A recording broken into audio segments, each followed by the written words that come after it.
Well, the world has been feeling like it's a little bit on fire lately. And as much as we would love to escape the never-endless cycles of news, we live in Ukraine and work in media. So the one thing that we can do is gather on this couch once a week and decompress and have a chat with each other. And now, you're invited to become part of that conversation. Welcome to Unmasking.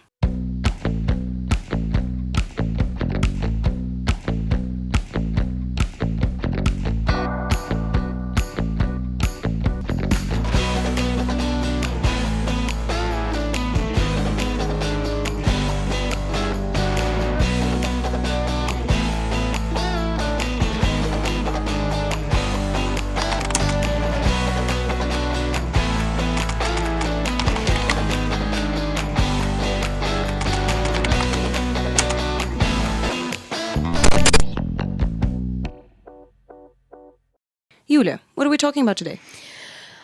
Let's start with what we're not talking about today. We're not talking about politics Trump and Musk. Ban them. They're banned from today's conversation. Give them enough energy as it is. Okay. Yes, we're not talking about Trump or Musk in reality. We're basically not going to be talking about politics in the reality that it takes place in today, because honestly, I need a break. And I don't think people understand. I hope people will understand how taxing it is to actually work in politics and media, and but have also to deal live it, but because if you're an active citizen, right, you would be reading news about your country and what's happening in real life. When you live in a country at war, there's always news, there's always attacks, there's always updates. It's not like a thing that there's no news for a day. Like, that's not a thing that happens. And then when you work in news, you have to know what's happening. Speaking of, actually, this has been happening a lot more lately, and this is such a segue to something else, but bear with me for a second. There have been a lot more drone attacks lately, and I don't know if you heard the one yesterday. Oh no, it was horrendous. It was very scary. It was so bad, Masha. I woke up because I saw the drone, physically. We saw a really big flash. Okay, you might have seen a really big flash. I saw a legitimate drone blow up in the sky. Wow. And I mean, I freaked out. And you know me, I do not take care of my personal safety between, at all. dead asleep and, almost outside the door in my jacket in, 3 minutes. I was out. And I don't usually, do anything. Whenever there are drone attacks, and this is, people who are outside of Ukraine and have never experienced air raid sirens and all of this stuff, you will not know this, but basically we perceive drone attacks and we perceive air raids in categories, right? So if it's a ballistic missile or it's a ballistic air raid, and we have OSINT that lets us know on Telegram and other channels so we can check. So if it's a ballistic missile, you go to the shelter. If it's a lot of cruise missiles, you also go to the shelter, but it depends on which city you live in. So in Kyiv, for instance, if it's one or two cruise missiles, I usually don't bother. If it's drones, I don't bother at all. But I think it's because we used to have 20, 15 drones, but now we're having 150 every night. Yeah, they're just ridiculous amounts. Yeah, but honestly, the reason, and that's during the peace talks that everybody's talking about, by the way. This is while everybody's yay, peace talks. Yeah, no peace talks. The reason why I brought this up is because I was genuinely terrified yesterday. I legitimately from this window, I saw a drone just poof in the sky, and I had this really my heart jumped. I took the dogs and I ran into the bathroom, and then I just kept hearing drones being taken down, and then at some point I just went back to sleep because I was I can't do this anymore. It's if I die, I die, it's fine. Fair. That sort of mentality. But that brings me to this point. Well, actually that doesn't. Speaking of explosions, I'm sure that before we get into the actual topic of today, which is I finished 5 seasons of Handmaid's Tale, and boy do I have opinions. Yeah. Terrifying. But your date, the one that I set up for you on Valentine's Day. God, that was a big segue. Yeah, because I was where are you going with explosions? The Chernobyl reactor explosion. No, it was explosive. It was very explosive, the date, because I put my whole heart and soul on the line for you. I'm going to save you this. Just go into a previous episode and watching what happened, because you'll know what's happening. But long story short, I was complaining to Yulia on the 14th of February about not having a date. Yulia organized me a blind date with one of her friends. Okay, we're all up to date. So I went on that date over the weekend, and we met up, lovely men. We had good time, good chats. But you will have your time. But me and him made a deal to tell Yulia and her friend, a mutual friend who organized this blind date, that the date went horrible. The date went really, really bad. And he actually brought a little notebook and we made notes, and we planned to say that I came like 40 minutes late, that he was really drunk, that like there was a bunch of issues, and like we were really putting a lot of effort into this, because I was like, okay, let's talk about things that I and you would actually do, and then just like ramp them 100, because they have to believe into it. So then we started playing out this whole thing. Like he started messaging his friend being like, oh my God, dude, this is so bad. And then I started messaging you to being like, dude, there's not going to be a second date. He posted like a story to like close friends being like, oh my God. So we sold it. He posted a story to close friends saying, when you're at a bar watching a PowerPoint presentation, and I had heard about this date from his perspective, as this date was terrible because Masha asked him for his height, weight, and all of his data, including like zodiac charts, which zodiac, I believed it. I was like, I have asked men all of this before. But also, like, what was going through my head when I was listening to this, like, you told me that you bumped into that you went out with someone you used to date, and it went really badly, like a few hours before that. You also have been switching between medications recently, and in my head, because I like can't believe this is my Masha, like, okay, because the way that you painted him wasn't that bad. It's like I was nice. He was drunk, and he corrected your English, right? But then I found out you were an hour late, and you like showed him a presentation of all of your ex-boyfriends, which, like, to be fair, which I have done before. Which, to be fair, yes, I was like, I can imagine Masha just like nonstop talking about these people because you're going through some stuff. But I was mortified because I was like, no. I was like, I thought I need to call you and make sure that you're doing okay with your meds, because the only reason I could see you acting this way is your medication. Also, can I just add to the to note, when I met this man, he was very nervous to meet me, because apparently when Yulia brought me up with one of the first times, he was saying something very actively about Nazis and fascism. So Yulia was like, oh, by the way, are you single? You should meet Masha. So this poor man is probably, should I meet Masha? Like, she does not sound like a person I should meet. And she's like, no, you sound like you guys are gonna do great. Do you like video games? Like, she'd love to watch that. Like you didn't sell me well. So I showed up. I looked great. We had a good time. He told me he would totally hang out again. And I got Yulia pretty confused. And we folded it in a day and a half. Yeah, well, you folded in a day. You didn't fold in a day and a half. He folded in a day and a half because he felt bad, because I was evidently stressing, because I wrote to him that I was like, I'm so sorry. I expected anything, but not this. and I was trying to like laugh it off and be like, well, like at least like, it didn't get violent, successful date. and he folded. So thank you for folding. Well, we're it was gonna a fun call experience. you Jack. I honestly would be more than happy for you to keep trying to organize my love life. That was very fun. See, you know what I thought was very weird? I love how I'm bringing our entire crew into this podcast, but we have a director and a producer. Her name is Tanya, and we also have Ed, the cinematographer, who are all sitting here right now. So I'm gonna put them through the mortifying experience of listening to this. But I called her, and I was like, "Did you know that this had happened?" And she's like, "Oh my God, no, this is awful."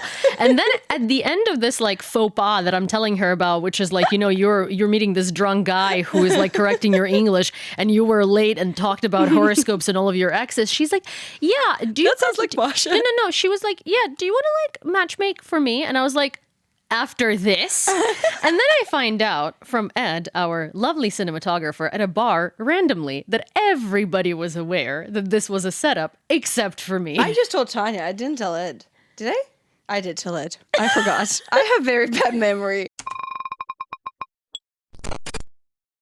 Let's talk about Handmaid's Tale. I have heard a lot of people say that the reality that we live in is very Handmaid's Tale, and I have watched several episodes. I've read some essays by Margaret Atwood, who is the author of the book or series. Was it a book or series? I'm not sure. It was 2 books. It was The Handmaid's Tale and The Testaments.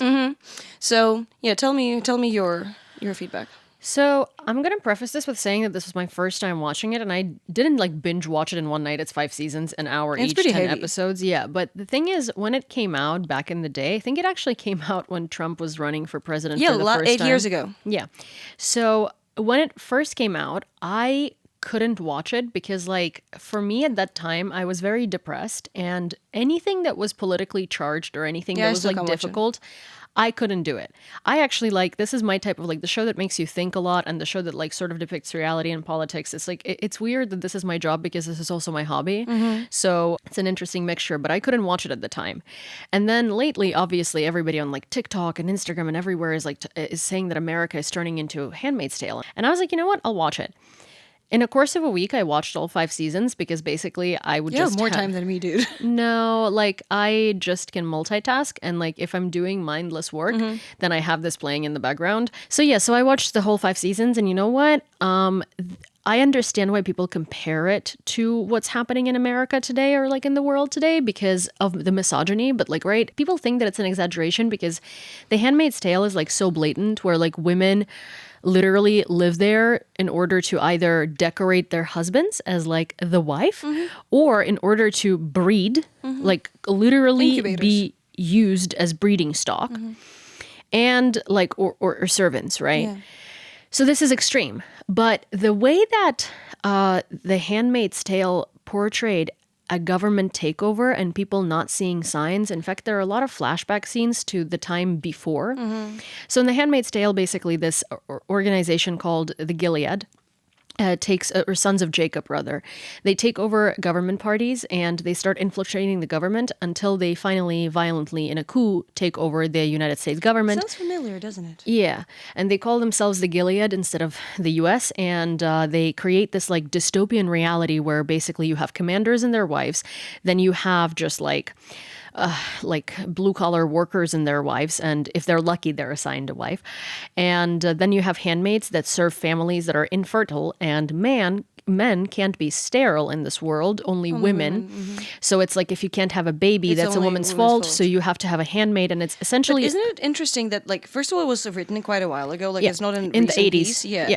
And that, in general, historically, if you think about it, whenever there would be issue of a couple not being able to have kids, it's always was a woman's fault. Yeah. And I was listening to this like Ukrainian tradition, like word of mouth, like oral traditions, and they were saying how like very often women would be like almost beaten, like back in the day, almost beaten because she had like bad evil spirits. Like if anything was wrong with the baby post like birth, Yeah. it was always woman's fault. Like it never anybody has ever thought about guys being responsible for that, Yeah. even though like I mean, women are historically just like made out to be into like, you know, into the it's scapegoat. yeah, marginalized community. I mean, if you Yeah. think about it, women and children historically have always been marginalized community, kind of together with breeding stock. You know, Yeah. you have men who make the decision, and then women and children who just follow the men. Yeah, like in The Handmaid's Tale, basically, when if you're a commander and you like pass away or something like that, your wife is left alone with children. A woman can't live by herself with children, so she can be potentially made into a handmaid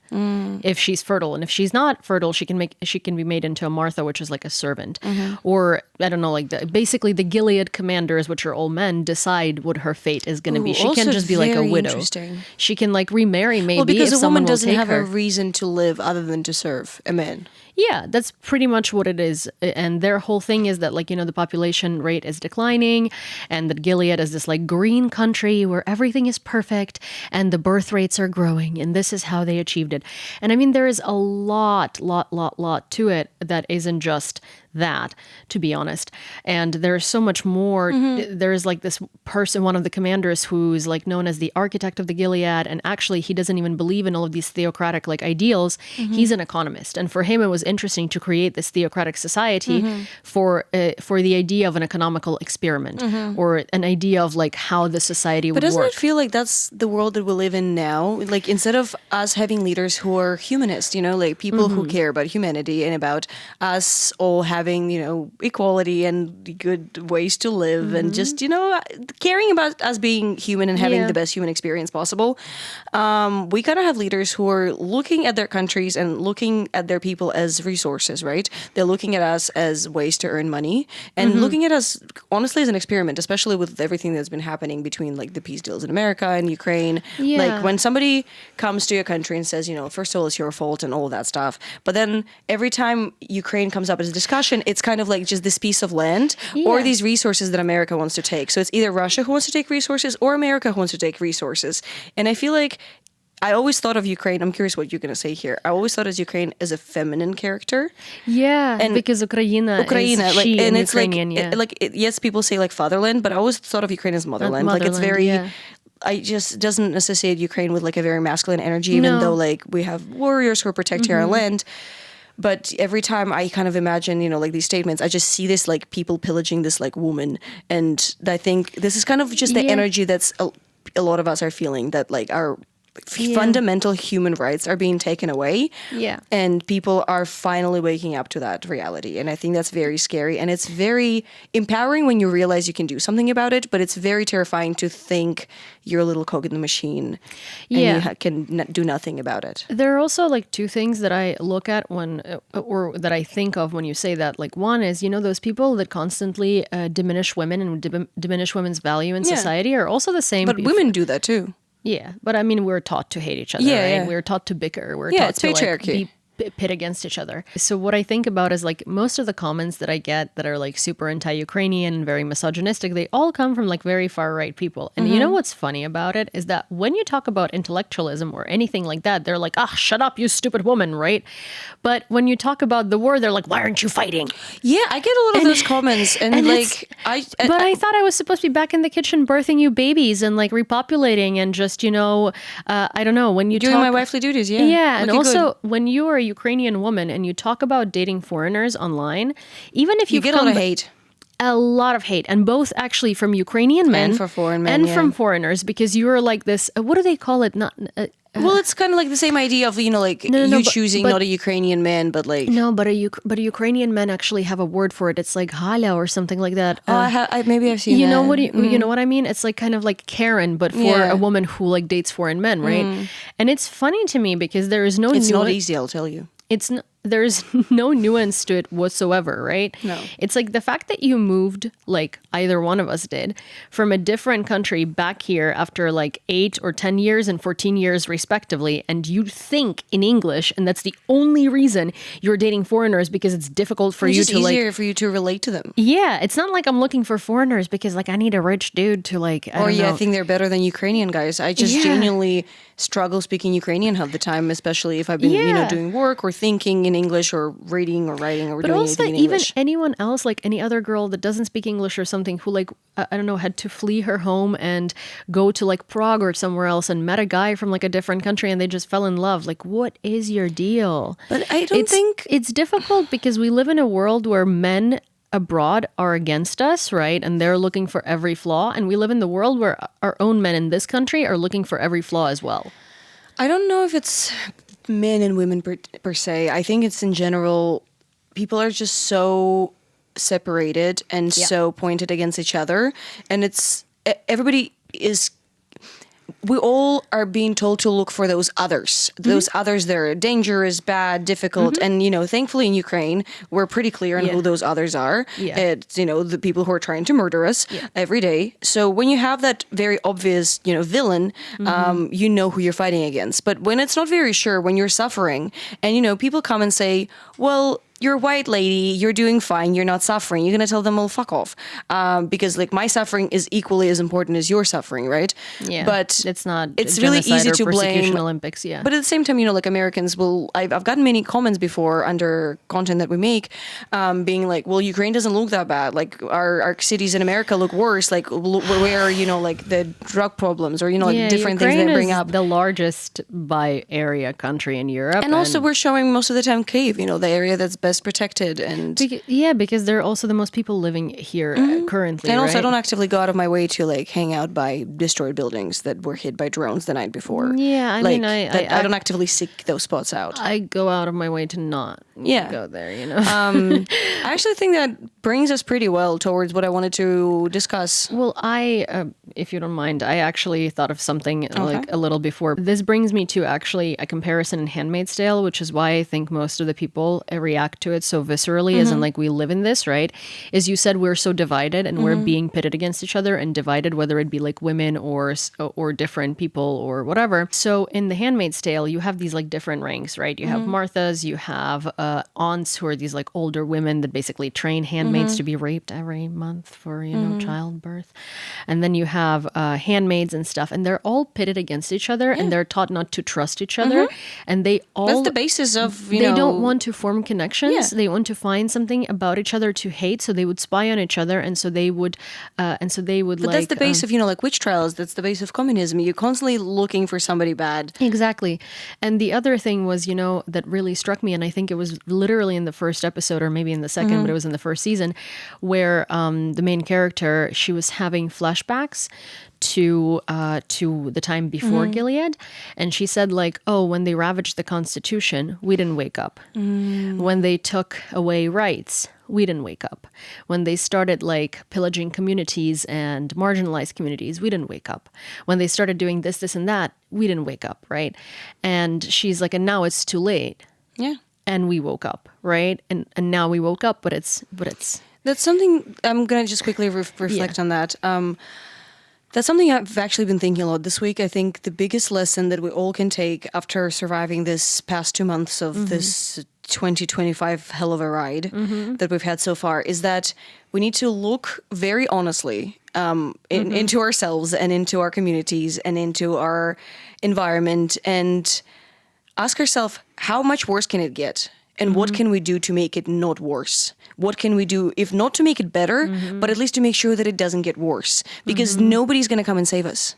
Like, I think that's what Ukrainians learned the hard way, that nobody's going to come and save you. Even if they told they will, no one is here to save you other than yourselves. So if you think there's going to be some great leader who's going to come and like save you, nobody saved Russia. Nobody's going to save America if people themselves are not going to be accountable for what's happening in their country. And people need to wake up. And that's the thing. It's like people are always waking up too late. And I think we have that. We see that also in how the politics worldwide is playing out, where Europe is like, oh, this is our wake up call. This is our wake up call.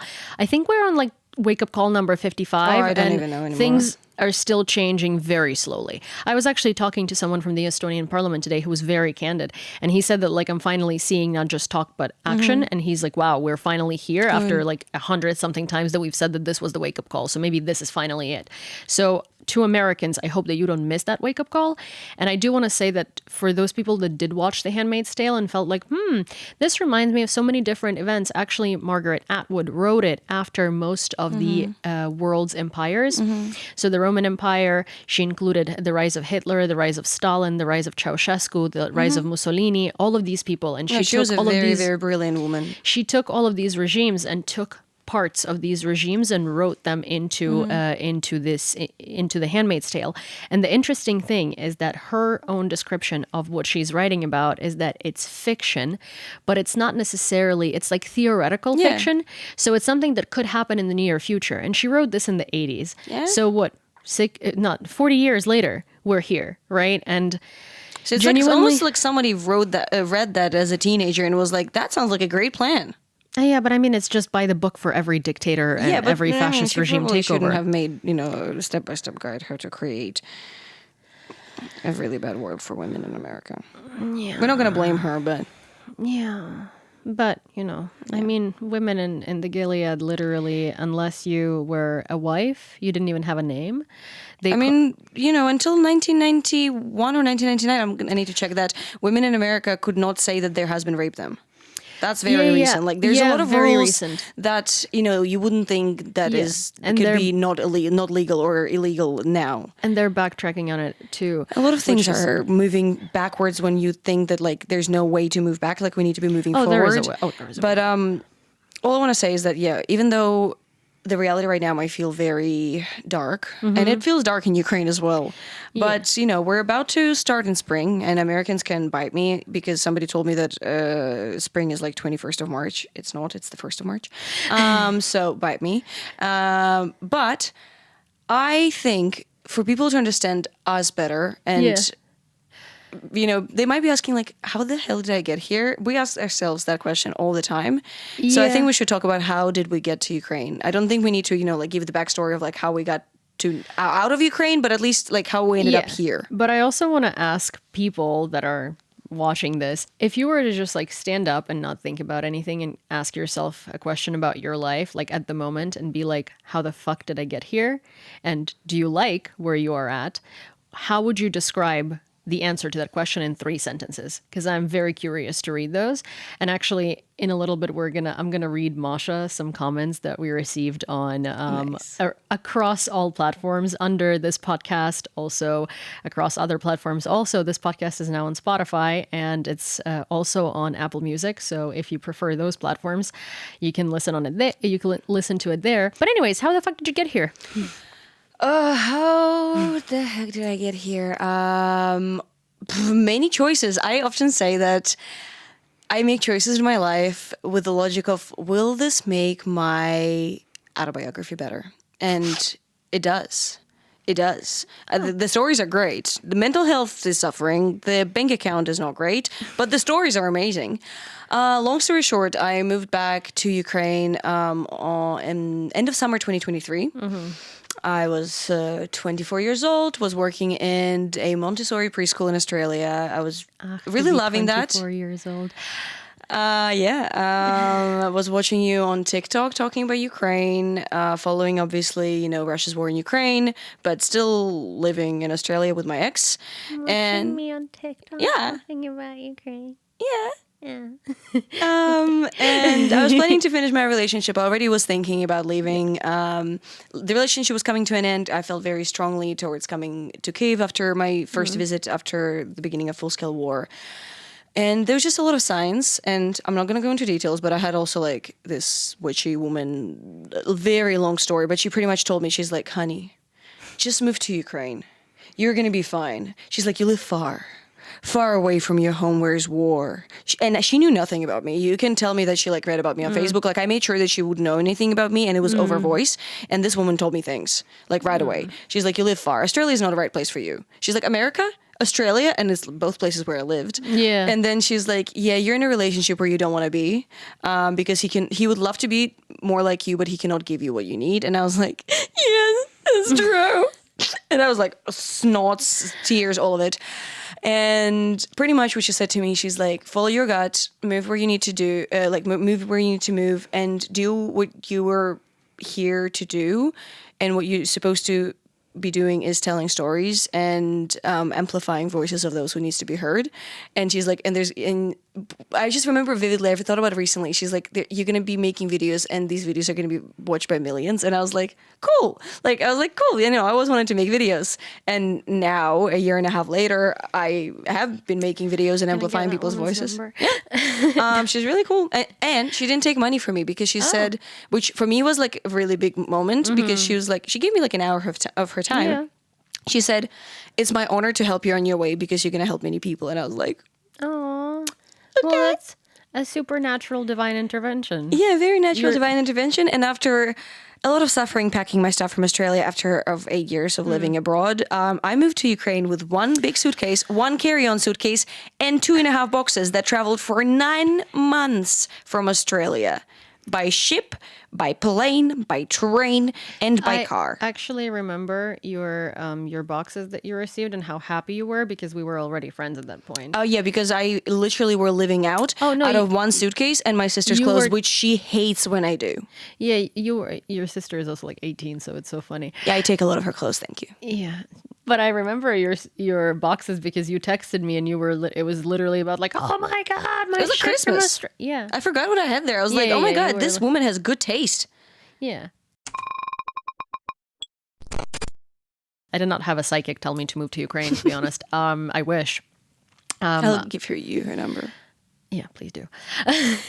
But my story is really, honestly, it's so weird because if you had asked me like 3, 4, 5 years ago if I would ever move back to Ukraine, I'd be like, you're psychotic. No. Because I'll work as a cleaning lady like at night. I will not move back to Ukraine. For me, that would have symbolized like the absolute failure. Yeah, for me too, because I was already somewhere else and I had like a You've job succeeded. and but also like I've been there for like 10 years, at that point. So it was like, my It's adult your life. my Yeah, it's whole your life. adult It's all- life. Like I moved at 16. You didn't know how. I'm assuming you didn't know also how to pay taxes in Ukraine. I didn't do know all these basic adult things in anything. Ukraine, but you knew how to do it in America. Yeah, I also didn't know anything about Ukraine. To me, Ukraine was like, I mean, I haven't been home for a long time, and that's a story for a different day, not because I didn't want to, but because I couldn't. Immigration, thanks Trump.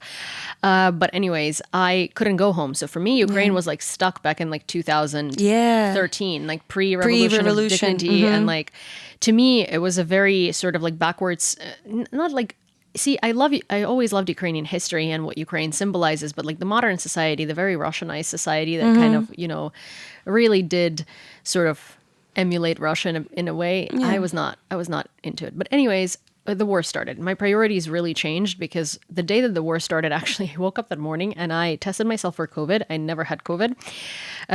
And that morning I took a test because I was going to meet my coworker who was flying in from London, and then the next day he was going to Mexico. And I was like, oh, but I really don't want to screw this up for Ollie. Like, I don't want to screw up his vacation. So like I should like take a test just in case. And I didn't feel any symptoms. I like sneezed twice, which is out of character, but you know, and it was positive. Oh. And so I had COVID and I was like, hey, I can't come meet you, you know? Yeah. And that was the morning of the 23rd. So kind of like, you know, America time difference. It's already almost like the 24th that's true. in Ukraine. You would have found out earlier because I actually was thinking we just had the 3rd anniversary of Russia's invasion of Ukraine. And I was thinking that I was in Australia and because of time difference, I spent most of my day fine. And long story short, I was supposed to have my phone off and then my mom called me and she told me, you know, like they invaded Ukraine and I just just left knowing nothing, very far away, not being able to do anything about it. Just like, you know, like we didn't have all these Telegram updates. Like we didn't have all these things that we have now. No, they started like a week into it, and I know this because there was a lot I of chats popping up right away. Yeah, a lot of people like telling about, you know, like what like highways are the safe ones and a bunch of things like that. But there's just so much unknown. It was so scary, and I actually was thinking today that after, you know, 3 years of full-scale war, after 11 years of Russian aggression against Ukraine and centuries of other stuff. But at this point, whatever peace, ceasefire and peace entails sounds a lot scarier than this reality of war because at least we're used to it. We know what this is. Yeah, we're familiar with it. For me, that day was like, it shook up my reality actually because like my dad called me and so I had COVID in the morning. I had a really big project and so I was working like late into the night. I was so overworked. I was also working like such long work days, not because I had to. What did you do for work? I was a creative, like a lead UX designer / creative director for this like startup. And we had this like project, we were going to launch it. It was like a lot of like stakes on it. And just anyways, I was like doing a lot of work and I was also like giving my like 400%. Yeah. And my dad calls me and it's like, I think midnight and I'm still working. And I pick up the phone and he literally tells me, so he calls me Fish, Reba, and he was like, the war has started. I'm running against time. I heard explosions. I need to figure out what to do next, but I can't keep talking to you. I'm going to call you when I know more. And my dad is the person that doesn't panic. Yeah. Like he's the type of person who will not tell me until it's like already resolves, you know? And I was just sliding down the wall. I didn't know what to do. I was like, what do you mean? And I like went online on my phone and because it was like do not disturb and stuff like that, only for family. And I started seeing all of these reports of explosions in Kyiv, explosions in Kharkiv, explosions everywhere, like Mariupol, blah, blah, blah. And I was just like, what? Because also that day, a lot of my friends started texting me out of nowhere, like American friends, like, what's going on in Ukraine? What's going on in Ukraine? And they've been texting me this for like 2 weeks now. Yeah. And I was just like, oh my gosh, off, you know, like honestly. And this is a breaking moment for me. And at some point, I guess like my priorities changed because I also felt a lot of guilt because I moved away. I wasn't there. I wasn't spreading Ukrainian culture. I wasn't developing Ukraine. Helping in any way. Yeah, I also moved to a different country and I was contributing my energy, my time, my knowledge, and my resources to a different country. And I started taxes. And I started feeling so bad because I was contributing to a society that isn't that isn't the society that really needs it. But were you happy in America? Like, if not for the war, would you stay there? Yeah. Okay, because see, like my situation was different. Like, I liked Australia. I was very grateful for everything it has given me, but I was not happy. So like I wanted to move. No, I was happy in America. And that's like the thing. It's like I think I stopped being happy in America the second that I fell back in love with Ukraine. And I mean like at a distance. Yeah. And it was one of those things where I started living my life in Ukraine through the screen of my computer back in my bedroom in New York. And at some point it had to stop. Yeah, it's not real life. And I couldn't go to Ukraine because I was in the process of immigration. I got my green card in July. And 2 weeks later in August, I came to visit my parents in Lviv for the first time in 9 years. And like, I have a video, I'll actually look for it, where I crossed the Ukrainian border I was like, it was very emotional. Because I was bawling my eyes out and I saw a cow. I saw a cow and I pointed at it and I'm like bawling and my mom was like, why are you crying? It's a cow. And I'm like, it's a Ukrainian cow. I do have a picture of me after living in New York. So like after living in America for 2 years. So I'm like 17. I'm like plus 20 kilos. American diet baby. And there's a picture of me like when I just flown back home to Ukraine and my friends gave me this like poster. Like I've always had very supportive friends and family who like picked up me at the airport and stuff. And I'm just laying at home on the ground like this, holding the ground. Like, so even when I wanted to live abroad and didn't want to live in Ukraine, this is this very particular feeling you get when you get home. Yeah. I mean, for me, it was honestly like I had more anxiety in New York without war than I did the second that I came home into like a war zone. And also for me, it was incredibly emotional because I have seen my mom throughout like the 9 years that I haven't been home. I have seen my aunt. I have seen all of my relatives. I have not seen my dad.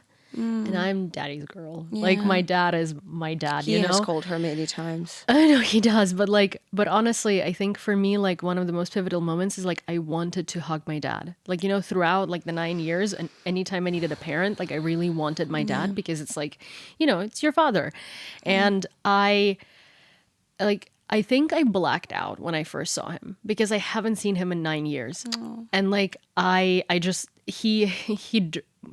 was driving in my mom's car and he drove up he was like, oh, I'll meet you at like your grandparents because I also haven't seen them. And he kind of like intercepted us in the middle of the road because he does that. Like my mom expected him to do that. And we stopped in the middle of the road and I literally opened the door and I just like ran at him. And it was like, I couldn't stop crying for like 30 minutes.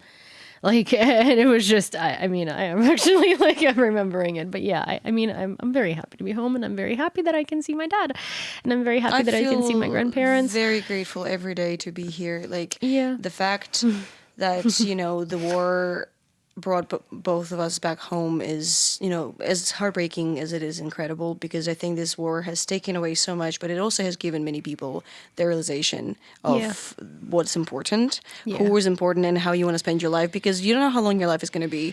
And I'd rather spend my life in Ukraine fighting for what I know is right and doing what I can to make sure that the future of people that I care about, people whose values align with me and who want a better future for all of us, regardless of views and skin color and gender and fertility or infertility or all of this crap. Because at the end of the day, we all have to live together on this planet. Yeah, exactly. Like we're all in it together and we're all racing against time and all we need to do is just to like try not to kill each other on the way. I think the best response that I would give to someone is how the fuck did I end up here is my priorities changed. And that's really all that you know that you need to say. I started listening to my gut. Yeah. I actually wanted to read you something. I took some screenshots and next week I'm gonna have you do that and have you do that to me. And maybe like once we get more comments, we can like each do a couple of comments. But I screenshotted some comments. Some of them are just funny. Some of them are like really pleasant. And one was actually a response to what you asked in the previous episode. Oh, like what would you say to yourself? To your younger self, yeah. And this commenter actually said that she would tell her younger self that she wanted to that she needs to invest more in her community.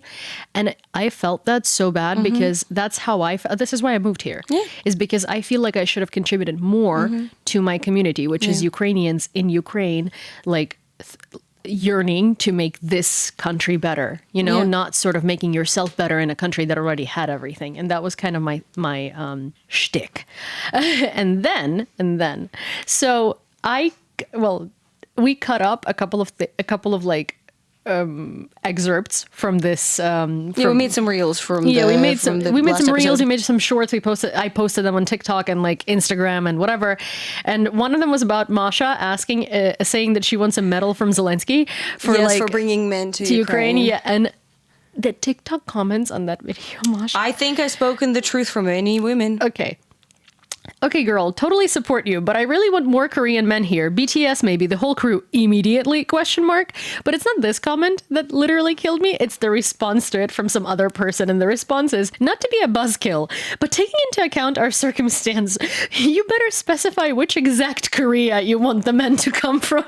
Yeah, I did want to specify that the men that I want to bring into Ukraine are definitely not Russian No, but or like, North Korean. But it's so funny because it's like, you better specify which Korea, because we already have some Koreans coming in here uninvited. More than we want. Then this comment actually was like, aw. So part of what drew me to stay after the full-scale invasion was that Ukrainians actively exhibit the qualities Americans think make them exceptional: democratic, brave, justice-oriented. Yeah. Love y'all. Because it's true. This is like to what I was saying, that Ukraine feels more like what America thinks it is.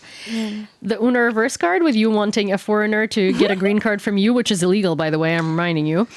My girlfriend got me with the Una reverse card. Slava Ukraini. Yeah! You get the medal from Zelensky. Oh, Mavichka.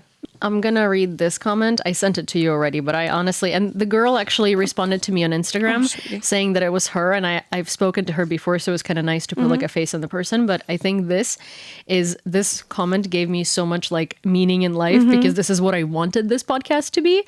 And so she said, girls, a fantastic podcast. I caught myself thinking that with the full-scale war, I don't want entertainment shows, even cancel the Netflix subscription because I would just never go there anymore. I can't sort of digest content without any touch with reality or war. It's uncomfortable for me. So the way this podcast accurately mixes both the lighthearted part of our lives and also the main topic of it being the war that marks everything with it is a very accurate depiction of how I feel. And I think that someone said that, you know, this show is basically a mixture of Sex and the City and the House of Cards and, you know, I don't know, whatever show we can insert, whatever show about the war. But yeah, that's the reality. And that is it.